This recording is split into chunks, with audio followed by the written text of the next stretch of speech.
The issue of service delivery back in the spotlight as the country prepares for the local government elections in Gauteng.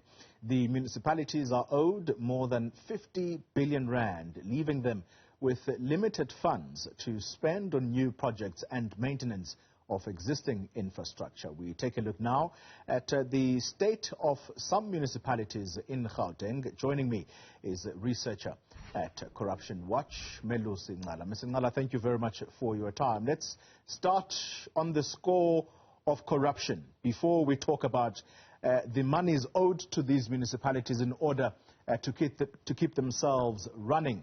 Corruption. What would your scorecard be looking at Gauteng municipalities in particular? Good morning, Mfuleni, and good morning to the viewers of Newzroom Afrika. For the scorecard, I often like to make reference to our whistleblower accounts. We recently actually published a report looking at local municipality and the corruption trends in that. And in respect to Gauteng, 700 cases of corruption were received between 2012 and the end of 2020. And this is from a database of 5,000 whistleblower accounts that are about local municipality in general. And the issues there are about municipal offices or the managers in the municipal offices. They're about local police, they're about housing. And in terms of corruption trends, we're talking about procurement corruption, employment corruption, bribery and extortion. And these are the kind of issues that manifest. So if anything, it is a very depressing score that we can, that is based on these whistleblower accounts. And we can't actually say that Gauteng municipalities in particular are doing a phenomenal job. Yeah. Well, some of the people who run these municipalities will tell you that they are starved of monies. They are starved of money in order to run the municipalities efficiently, in order for services to continue being rendered. Juxtapose that, corruption versus the lack of money. Where do we find the middle ground? Yeah, it's a nuanced kind of thing that we need to look at here. On the one hand, we have to ask the question, how do municipalities account, for example, in the last Auditor General, the late Auditor General's report, over 32 billion rand was lost to irregular expenditure. So, yes, we can lament that, there's a lack of resources, but then who's responsible for that? Are municipalities actually managing their finances in a proper way, or are they actually giving in to corrupt practices, as we have seen over several cases at least? And then on the other hand, there is an issue of poverty in South Africa, but then these are people that are vulnerable, these are women, these are children, who do not necessarily have the funds or the means to support them, and they rely on the government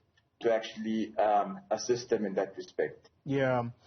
I want to focus the attention a little bit on one of the problematic municipalities in Gauteng, the city of Mfuleni.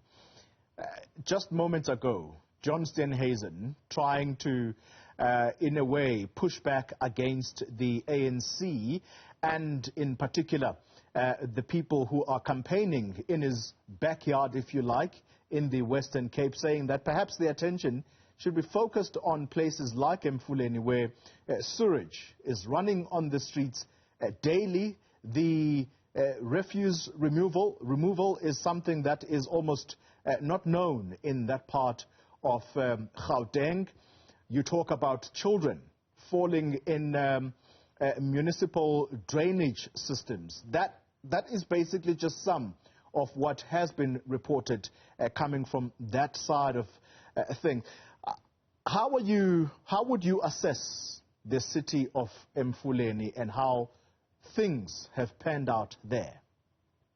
The city of Mfuleni's story is a story that is similar to many other municipalities, including the one that the leader of the official opposition is trying to defend.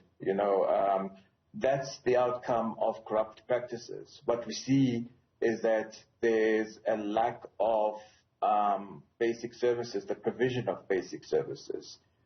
People are not given adequate infrastructure because no one is actually maintaining that infrastructure. It's the same companies that bid and always are offered tenders and never ever actually provide those services that they claim they have the expertise to do. Why? Because they were more than willing to pay kickbacks to officials in municipalities.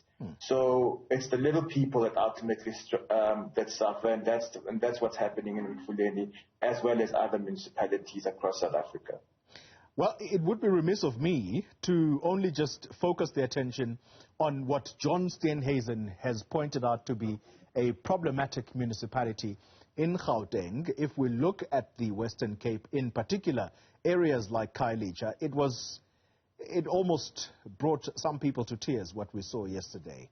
A lady whose house is basically placed, if you like, on top of a sewage pipe where if it overflows, that stuff gets into her house. And you saw the Minister of Water and Sanitation, Senzo Mchunu, picking up a phone and calling a municipal, or should I say the mayor's office.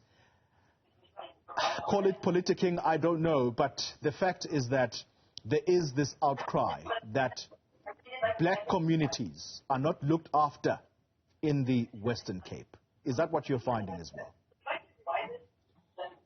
Yeah, I mean, from the cases of corruption that we have received from the Western Cape, for example, it's similar accounts, you know, where communities, especially impoverished communities, townships in particular, are not being taken care of, and you know, that it's a sad story that I'm hearing about actually for the first time with regards to this lady. And it's not unique based on the whistleblower accounts that we're actually receiving, because that's what people are talking about. It's tragic. Some people are living in houses that are with cracks. These houses are falling apart, and there's no one actually responsible, or no one who's being held responsible in these instances. I mean, in the Western Cape in particular, there are big issues about companies that are responsible for the maintenance of infrastructure in the city of Cape Town, and we find that those companies, instead of actually doing what they've been hired to do, they ultimately just double billing the state so that they can actually get more funds. So it's greedy officials working in cahoots with greedy business people, and that's the outcome of it. Yeah. And ultimately, people, and black people in particular, are the ones that are suffering.